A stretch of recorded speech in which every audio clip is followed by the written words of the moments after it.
तेज धूप सिर पर चढ़ी हुई थी। गांव का एक बूढ़ा आदमी झुकी हुई कमर और पसीने से भीगे कपड़ों में साइकिल पर सब्जियों की टोकरियां बांधे पास के विकसित कस्बे में सब्जी बेचने आया था। पैर थक चुके थे, गला सूख रहा था, लेकिन पेट की आग उसे आगे बढ़ा रही थी। अरे ओ सब्जी वाले, इधर आना जरा। बोलो बिटिया, सब ताजी सब्जी है। आजे आजे खेत से तोड़ के लाया हूँ। बताओ कौन सी दे दूं? सब्जी तो ठीक ठाक लग रही है। ये बैंगन कितने के हैं? बिटिया 40 रुपया किलो है। कसम से कहतूं, ना दवा पानी ना कोई केमिकल, अपने ही खेत की उपज है। ना बाबा ना, इतनी महंगी सब्जी नहीं लेंगे। 25 में देना है तो दो, मैं और भी सब्जी लूंगी तुमसे। बिटिया इतना सस्ता कर देंगे तो हमको बड़ा नुकसान हो जाएगा। बहुत दूर गांव से चल के आते हैं, थोड़ा तो सोचो। देखो बाबा, बोल दिया सो बोल दिया। 1 पैसा ज्यादा नहीं दूंगी, वरना और भी सब्जी वाले आते हैं, उनसे ले लूंगी। बिटिया जरा देख तो लो, कितनी ताजी सब्जी है। आज भोर में ही तोड़ के लाया हूँ। जाओ बाबा, हमें नहीं चाहिए। वैसे भी इतनी तेज धूप में तुम्हारी सब्जी खराब हो जाएगी, इससे अच्छा हमें ही दे दो। ठीक है बिटिया, ले लो, जैसा ठीक लगे। बिटिया 1 गिलास ठंडा पानी मिल जाता तो। धूप आज बहुत तेज है। अरे बाबा, पिला तो देती, मगर क्या करूं, फ्रिज खराब पड़ा है। कोई बात नहीं बिटिया, किसी और से मांग लूंगा। बूढ़ा सब्जी वाला चुपचाप साइकिल घसीटता हुआ आगे बढ़ गया। उसी वक्त कॉलेज से लौटती हुई निधि ने देखा सब्जी वाला उसके ही घर के सामने से धीमे कदमों में निकल रहा था। बाबा, क्या हुआ? आज बड़े दुखी लग रहे हो। क्या बताएं बिटिया, लोग सब्जी तो ले लेते हैं मगर पूरा पैसा नहीं देते। सुबह निकलते वक्त बहू बोली थी, बाबूजी दवा खत्म हो गई है, आज सब्जी बेच आओ तो ले आना। बाबा, कितना कम पैसा दिया, मुझे बताइए। अरे बिटिया, यही कोई 200 रुपया कम दे गए हैं। बाबा, ये लो 200 रुपए। सब्जी तो हमारे ही घर की थी। खुश रहो बिटिया, भगवान तुम्हें बहुत आगे बढ़ाए। बिटिया बड़ी प्यास लग रही है, ठंडा पानी ना हो तो सादा ही दे दो। निधि भीतर गई, फ्रिज से ठंडा पानी निकाला, एक गिलास उसे पिलाया और साथ में एक ठंडी पानी की बोतल भी रास्ते के लिए थमा दी। बूढ़ा सब्जी वाला उस दिन सिर्फ पानी नहीं पी रहा था, वो इंसानियत पी रहा था। भाभी, आप ऐसा क्यों करती हो? थोड़े से पैसे बचाने के लिए किसी को इतना मजबूर कर देना, उस बूढ़े सब्जी वाले के साथ आपने ठीक नहीं किया। तुम्हें क्या पता, ये सब्जी वाले पहले से ही सब्जियों के दाम ज्यादा बताते हैं, वरना बताओ कम पैसे में क्यों दे देते। कोई नुकसान नहीं होता इन्हें, हमें मत सिखाओ। भाभी, वो सब्जी वाला प्यास से तड़प रहा था, आपने उसे 1 गिलास पानी तक नहीं दिया। ऐसा क्यों किया, बताओ ना भाभी। अब क्या जाने सब्जी वाला किस जात का है और कौन है। मैं अपने घर के बर्तन उससे छुआ दूं क्या? जाओ, तुम्हें घर गृहस्थी के बारे में कुछ नहीं पता। भाभी, पानी पिलाना तो नेकी का काम है। आप चाहो तो उसे यूज एंड थ्रो वाले बर्तन में पानी दे सकती थी। तो जाकर अपने भैया से कह देना कि यूज एंड थ्रो वाले बर्तन लाकर रख दिया करे। जाओ, कपड़े बदल लो, मैं खाना लगाती हूँ। कुछ दिन बाद निधि और उसकी भाभी शहर के एक बड़े मॉल में खरीदारी करने जाती हैं। खरीदे हुए सामान की बिलिंग के लिए दोनों कैश काउंटर पर खड़ी होती हैं। मैडम जरा देखिएगा, गलती से मैंने आपको एक 500 का नोट ज्यादा दे दिया है, कृपया वापस कर दीजिए। अरे भाई, आपको गलती हो रही है। आपने मुझे एक ही 500 का नोट दिया था, अगर ज्यादा होता तो मैं जरूर लौटा देती। मैडम कृपया समझिए, वो नोट मुझे वापस दे दीजिए, नहीं तो मेरी नौकरी पर बात आ जाएगी। निधि की भाभी ने कोई जवाब नहीं दिया। वो चुपचाप सामान समेटकर आगे बढ़ गई। कुछ देर बाद घर पहुंचकर, वाह भाभी, आज आपने मुझे पिज्जा खिलाया। ये तो बताए किस खुशी में?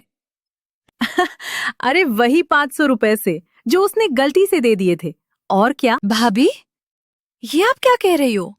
आपने झूठ बोलकर पैसे रख लिए और उन पैसों से पिज्जा खिला दिया। तुझे क्या पता, ये लोग 500 की चीज 1000 में बेचते हैं। नहीं भाभी, मैं ये पैसे लौटाने जा रही हूँ। आपने बहुत ही ज्यादा गलत किया, आपको ऐसा नहीं करना चाहिए था। निधि तुरंत मॉल पहुंचती है। भैया, आज सुबह जो कैश काउंटर पर थे वो कहाँ है? मैडम, लंच के बाद मैनेजर ने उन्हें निकाल दिया, 500 रुपए के घपले की वजह से। वो पैसे मेरी भाभी के पास आ गए थे, मैं वही लौटाने आई थी। अब वो कहाँ मिलेंगे? मेरे पास तो नहीं है एड्रेस उसका, आप मैनेजर से पूछ लीजिए मैडम, वो उनका पता दे देंगे। निधि वही खड़ी रह गई। उसके हाथ में 500 रुपए थे, लेकिन सामने किसी की टूटी हुई जिंदगी, और वो उस बताए हुए एड्रेस पे पहुंच गई। निधि उस लड़के के घर चुपचाप बैठी थी, तभी उस लड़के का फोन बजा। फोन पर मालिक की आवाज थी कि कल से काम पर आ जाना, सब साफ हो गया है, कुछ गलतफहमी हो गई थी। आपने काम पर वापस जाने से मना क्यों कर दिया? अब तो सब ठीक हो गया है। देखिए, मैं ऐसे मालिक के साथ काम नहीं कर सकता जो अपने कर्मचारी पर झूठ और चोरी का इल्जाम लगाए और जरा सा भी भरोसा न करे। फिर भी मुझे बहुत बुरा लग रहा है। मैं अपने भैया से आपके लिए नौकरी की बात करूंगी। माफी की कोई जरूरत नहीं है, आपने तो कुछ गलत किया ही नहीं, और वैसे भी मेरे इम्तिहान आने वाले हैं, अब पढ़ाई का थोड़ा वक्त मिल जाएगा, आप परेशान मत होइए। जब तक आपको दूसरी नौकरी नहीं मिल जाती, मुझे चैन नहीं मिलेगा। अपना नंबर दे दीजिए, भैया को दे दूंगी। जी बहुत बहुत शुक्रिया, आप अपने भैया से कहिएगा, लेकिन आप बेवजह परेशान मत होइए। जरा बता दे मैं किस नाम से सेव कर लूं? जी मेरा नाम अजय है। माफ कीजिएगा, इतनी देर से मैंने आपको चाय के लिए भी नहीं पूछा। चाय तो अब तभी पीऊंगी जब मैं आपकी नई नौकरी की खुशखबरी लेकर आपके घर आऊंगी। अभी जाने की इजाजत दीजिए। कितनी अच्छी लड़की थी।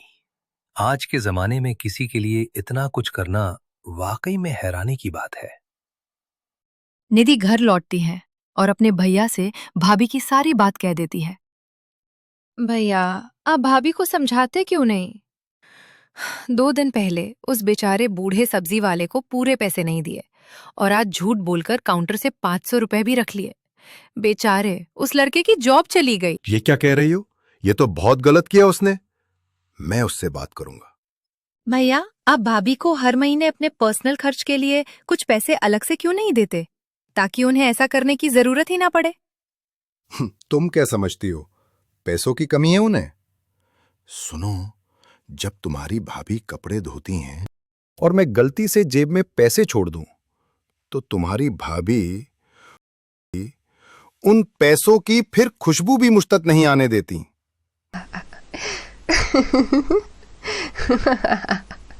और जब मैं नहाने जाता हूं, तो मेरे बटुए से 200-400 रुपए निकाल लेना तो जैसे उनकी ड्यूटी बन गई है।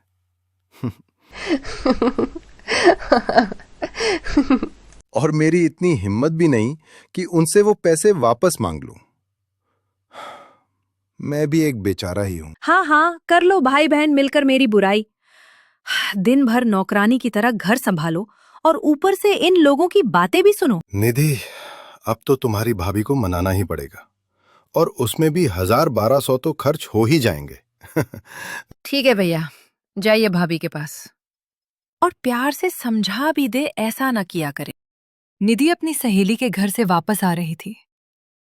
रास्ते में उसने देखा कि वही सब्जी वाले बाबा अब एक सुंदर सी दुकान में बैठकर सब्जी बेच रहे हैं। अरे बाबा, आप यहाँ? और ये दुकान आपकी है? अरे बिटिया, ये दुकान किराए पर है, एक बाबूजी ने दिलवाई है। एक दिन मैं तेज धूप में सब्जी लेकर जा रहा था, चक्कर आ गया और मैं गिर पड़ा। वही बाबूजी मुझे घर तक छोड़कर आए और फिर मेरे लिए ये दुकान भी दिलवा दी। आज भी दुनिया में अभी भी इंसानियत जिंदा है। कितना भला इंसान होगा वो। और बिटिया, उन्होंने मेरे लिए एक ऑटो रिक्शा भी लगवा दिया है। रोज वही ऑटो मुझे घर से दुकान और दुकान से घर छोड़ता है। उसका किराया भी वही बाबूजी देते हैं। बिटिया, वो देखो, तुम्हारे पीछे जो बाबूजी चाय पी रहे हैं, वही हैं। अरे, ये तो वही है, अजय। क्या उसने ये सब किया? अजय ने भी निधि को देख लिया और वो मुस्कुराता हुआ उसके पास आ गया। आपको बहुत दिनों बाद देखा, मुझे बहुत खुशी हो रही है। आप तो सच में बहुत अच्छे इंसान हैं। आपने बाबा की इतनी मदद की। जैसे आपने मेरी मदद की थी उस दिन, मेरी नई नौकरी दिलवाकर, अपने भैया से कहकर। वरना आजकल कौन सिर्फ 500 रुपए लौटाने के लिए किसी के घर जाता है। क्या मैं आपको आपके घर तक छोड़ दूं? मुझे अच्छा लगेगा। अगर आपको देर ना हो रही हो। वैसे मेरा घर ज्यादा दूर नहीं है। दोनों बातें करते करते साथ चल पड़े। उन्हें पता ही नहीं चला कि कब वक्त गुजर गया और देखते ही देखते निधि का घर आ गया। आप कितने अच्छे हैं। दूसरों के लिए आपके दिल में कितनी दया है। आपकी जीवन साथी तो सच में बहुत किस्मत वाली होगी। अच्छा, तो अपने भैया से कह देना, अगर उनकी नजर में कोई किस्मत वाली लड़की हो तो मुझे जरूर बताएं। अच्छा निधि, लो तुम्हारा घर आ गया। अब चलो फिर किसी दिन मिलते हैं।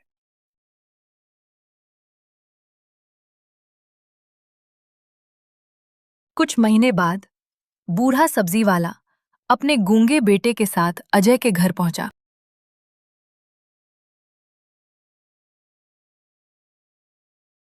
बाबूजी, आपने मुझे और मेरे बेटे को बुलाया था। हाँ, एक जरूरी बात करनी थी और अब आपको उस सब्जी की दुकान का किराया देने की जरूरत नहीं है। क्यों बाबूजी? क्या मकान मालिक दुकान वापस मांग रहे हैं? अब हमारा क्या होगा? अरे नहीं बाबा, अब ये दुकान आपकी हो गई है।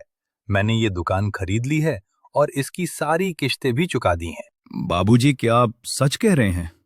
आपने तो एक अनजान इंसान को जिंदगी भर का सहारा दे दिया। मेरे माता पिता अब इस दुनिया में नहीं है। बस यही नेक काम उनके काम आ जाए और जहां भी हों उनकी रूह को सुकून मिले। मैं अपने गूंगे बेटे को तो पढ़ा नहीं पाया, लेकिन अपने पोते को अजय जैसा इंसान जरूर बनाऊंगा। जिंदगी में हर किसी को एक ऐसा नेक काम जरूर करना चाहिए जिससे किसी की पूरी जिंदगी संवर जाए। दोस्तों, जो भी लोग मुझे देख रहे हैं, आप सभी को नए साल की ढेर सारी शुभकामनाएं। कमेंट में अपनी राय और बधाई जरूर दीजिए।